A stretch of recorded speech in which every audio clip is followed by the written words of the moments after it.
好，来乡亲啊，全台湾上强的营养午餐伫台中。全台湾的学校营养午餐的比赛，台中市的青海国中摕到冠军。青海国中的营养午餐融入到在地特色的小食面、冬仔米糕，加上在地农特产品，包括着白米、韭菜等等，拢摕来做菜。学生讲，食到在地米是食到真幸福。哦，你看到了没有？那个苋菜有没有看到？来自全国各学校的投资赛和营养师伫比赛时顶功夫。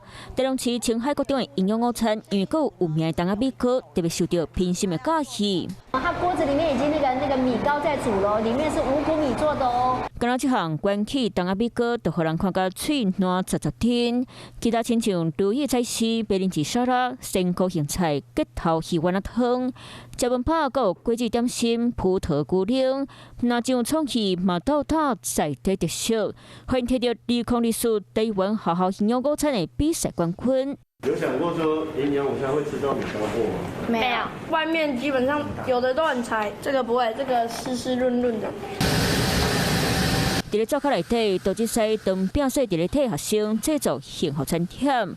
虽然是用大鼎伫咧快炒，毋过配料含火要开大细孔，拢真讲究。稻米、地瓜、韭菜，想了这3道菜和1汤，这样去参加比赛。跟学生讲好，我们用什么食材，吃了之后对孩子有什么样的帮助，这样子的一个食育教育非常的好。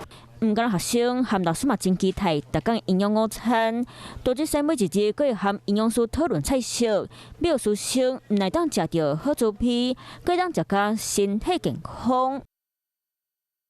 Hello， 我是蒋欣梅。想要抢先掌握最及时的新闻资讯吗？赶快订阅、按赞、开启小铃铛，锁定华视新闻 YouTube 频道。